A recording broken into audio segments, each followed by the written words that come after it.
అనగనగా ఒకరోజు పచ్చని అడవి అంచున చిన్న కుగ్రామం ఉండేది. ఆ గ్రామంలో సుమారు 8 సంవత్సరాల వయసు కలిగిన ఉత్సుకత ఉండే సాహసవంతమైన చిన్న బాబు ఉండేవాడు. అతను లైట్ బ్లూ షర్టు, కాకి షార్ట్ మరియు బ్రౌన్ షూస్ ధరించి గోధుమ రంగు జుట్టు కలిగి ఉండేవాడు. అతని మొహం ప్రకాశవంతంగా ఉండేది, కళ్ళు పెద్దవిగా ఉండేవి, సాఫ్ట్ మొహం కలిగి ఉండేవాడు. అతను పేరు టామీ. అతను చాలా విచిత్రమైన మరియు సాహసోపేతమైన పిల్లవాడు. అతనికి అడవిలో అనుకోకుండా ఒక రోజున అతనికి తోడుగా జింజర్ అనే ఒక ఉల్లాసమైన పెద్ద పెద్ద కళ్ళు కలిగిన సాఫ్ట్ టైల్ కలిగిన స్నేహితుడు కనిపించాడు. నారింజ రంగు పిల్లి అతని పేరు జింజర్. చాలా చురుకైనవాడు మరియు సరదాగా కూడా ఉంటాడు. పిల్లి ఎప్పుడు టామీతో కలిసి అడవి అంతా తిరుగుతూ సాహసాలు చేయటం ఇష్టపడుతూ ఉండేవాడు. టామీ మరియు జింజర్ అడవిలో మరో సాహసానికి బయలుదేరారు. అడవిలోనికి వెళ్తూ పొడవాటి చెట్లను చూస్తూ ఉన్నారు. ఆ మాయాజాల అడవిలోనికి వెళ్ళే దారిలో నడుస్తూ ఉన్నారు. పొడవాటి చెట్లు పచ్చగా నిండిపోతూ ఉన్నాయి దారి పొడవునా, మరియు ఆకాశం ప్రకాశవంతంగా ఉంది. రంగుల సీతాకోక చిలుకలు వాళ్ళ చుట్టూ రింగులుగా తిరుగుతున్నాయి, ఎత్తులుగా ఎగరసాగాయి. మరియు పువ్వులు ఆ దారిని దాటి పూస్తూ ఉన్నాయి. టామీ చిరునవ్వుతో ఉత్సాహంగా ఉంది మరియు జింజర్ సరదాగా అతని పక్కన కూర్చుని జింజర్కి చల్లని నీళ్ళంటే వాటితో ఆడటం అంటే చాలా ఇష్టం. వారిరువురు రంగురంగుల పూలు మరియు చల్లని చెరువులతో వాటి ప్రయాణాన్ని మరింత మధురవంతంగా మార్చుకుంటూ ఉన్నారు. వారు అడవిలోనికి ఒక చెట్టు దగ్గరకు చేరుకుని అక్కడ తేలియాడుతున్న సీతాకోక చిలుకలను చూసి ఆనందంగా ఆడుకుంటూ ఉన్నారు. ఆ నీళ్లలో కాళ్లతో చిమ్ముతూ సీతాకోక చిలుకలను చూస్తూ చుట్టూ లోపల పూల పరిమళాలను, చెట్ల గుసగుసలను మరియు పక్షుల పాటలను, ఆ సరదా వేళను మరింత ఆనందంగా అనుభవిస్తున్నారు. నీళ్లు టామీపై చల్లుతూ ఉన్నాడు జింజర్. వీళ్ళు ఆ నీళ్ళల్లోకి రాళ్ళు విసురుతూ ఉన్నారు మరియు జింజర్ తన పంజాలతో అలల్ని పట్టుకోవడానికి ప్రయత్నిస్తుంది. చెరువు చుట్టూ పొడవాటి చెట్లు మరియు పూలు ఉన్నాయి. టామీని చూడండి ఎలా నవ్వుతూ ఉన్నాడో. మరియు జింజర్ కూడా సీతాకోక చిలుకలను పట్టుకోవడంలో నిమగ్నమైపోయాడు. వాటితో పాటు ఎగురుతూ గంతులు వేస్తూ తూగుతూ ఉంది. ఆడుకుంటున్న తర్వాత కొద్దిసేపు అయిన తర్వాత వారు ఒక చెట్టు కింద విశ్రాంతి తీసుకున్నారు. ఈ విధంగా ఆడి అలసిపోయిన జింజరు టామీ ఆ పెద్ద చెట్టు కింద ఎత్తైన స్థలం ఉంటే ఆ రాయి పైన కొద్దిగా విశ్రాంతి తీసుకుందామని తీరుతారు. చెట్లు మరియు కొమ్మల ద్వారా సూర్యరశ్మిలోనికి ప్రవేశిస్తూ ఉంది. టామీ తన వెనకాల చేతులు పెట్టుకుని ఆకాశాన్ని చూస్తూ ఉన్నాడు మరియు జింజర్ అతని పక్కనే సౌకర్యంగా ఉంది. చూస్తూ ఉంటే అడవి చాలా ప్రశాంతంగా ఉంది. పక్షులు చెట్ల మీద కూస్తూ ఉన్నాయి మరియు పూలు దగ్గరలోనే వికసిస్తూ ఉన్నాయి. వీరిరువురు అడవిలో దారిలోకి నడుస్తూ ఉన్న సమయంలోనే ఈ నీరుని చూసి ఆనందంలో నడక కూడా ఆపివేసి ఇక నీళ్ళల్లో ఆడటం ప్రారంభించారు. ఈ ఆటలో నిమగ్నమైపోయిన తర్వాత ఒక ఆతురమైన ఏడుపు శబ్దం వినపడింది. అప్పుడు టామీ ఇలా అన్నాడు, "నువ్వు ఏదైనా శబ్దం విన్నావా జింజర్?" అని అడిగాడు. అప్పుడు నేను కూడా విన్నాను అని జింజర్ చెప్పింది. మ్యావ్ అని జింజర్ తల ఊపుతూ ఆ శబ్దం నేను విన్నానని చెప్పింది. వీరు చుట్టూ చూస్తూ ఉన్నారు. టామీ చాలా ఉత్సుకతతో ఉన్నాడు మరియు ఆందోళన కూడా ఉన్నాడు. జింజర్ తన చెవులు ఎత్తి పెట్టుకుని ఆ శబ్దాన్ని వినటానికి సిద్ధంగా ఉంది. ఒక్కసారి మ్యావ్ నరిచి ఆ శబ్దాన్ని తనకు వినపడుతున్నట్లుగా సైగలు చేసింది టామీకి.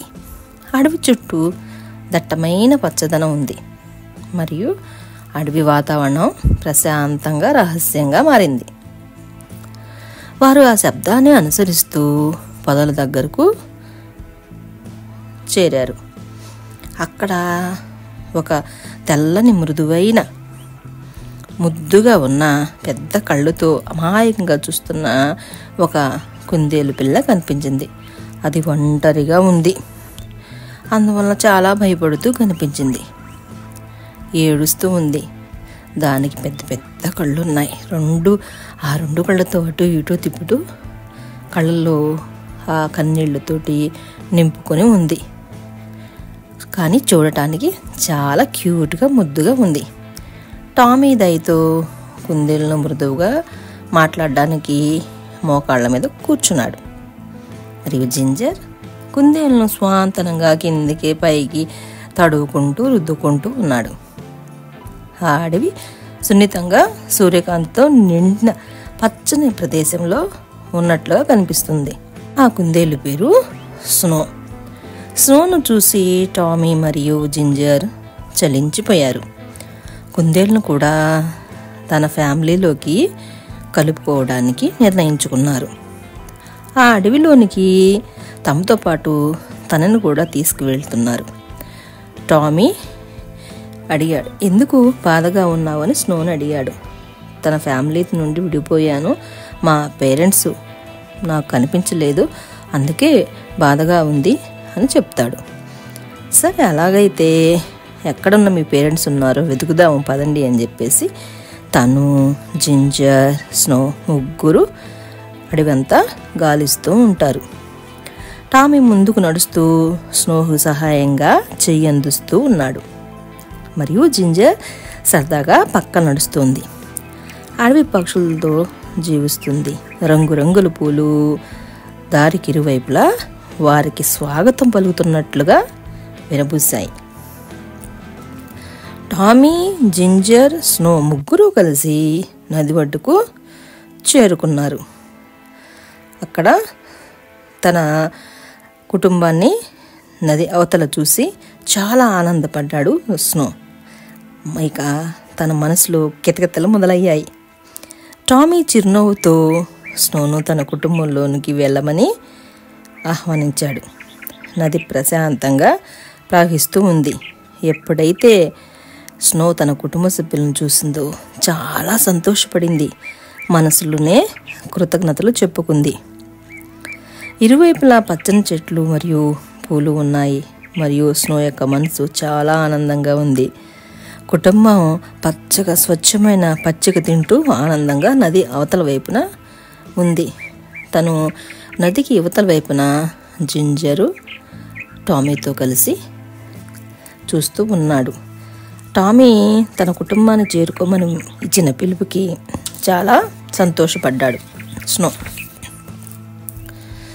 టామీ స్నోతో ఇలా అంటాడు, మీ కుటుంబ సభ్యులు కనిపించారుగా, వారి వద్దకు వెళ్ళు, వాడితో హ్యాపీగా ఉండు, ఇక నుంచైనా జాగ్రత్తగా ఉండు, దారి తప్పిపోయే ప్రయత్నం చేయవాకు. అడవి అనేది చాలా ప్రమాదకరమైన జంతువులు తిరుగుతూ ఉంటాయి కాబట్టి అడవిలోకి ఒంటరిగా ప్రయాణం చేయబాకు అని సలహా ఇస్తాడు టామీ. స్నో వెళ్లే ముందు టామీని, జింజర్ను హత్తుకుంటుంది. మనస్ఫూర్తిగా హత్తుకొని వీడ్కోలు చెబుతుంది. స్నో టామీకి ఒక ప్రకాశవంతమైన పువ్వును బహుమతిగా ఇస్తాడు. దానికి టామీ సంతోషంగా స్వీకరిస్తాడు. మరియు జింజర్ పక్కన కూర్చుని తన తోకను సంతోషంగా ఊపుతూ మద్దతు తెలుపుతుంది. అప్పుడే సూర్యుడు అస్తమిస్తూ ఉంటాడు.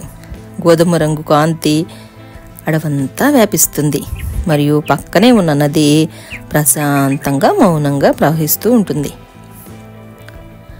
టామీ మరియు జింజర్ స్నోని వారి కుటుంబ సభ్యుల వద్దకు పంపిన తర్వాత అదే రోజు సాయంత్రం సూర్యాస్తమయం సమయంలోనే అడవిలోని దారి నుండి తిరిగి వారి ఇంటికి వైపుకు ప్రయాణం సాగిస్తారు వీరిరువురు.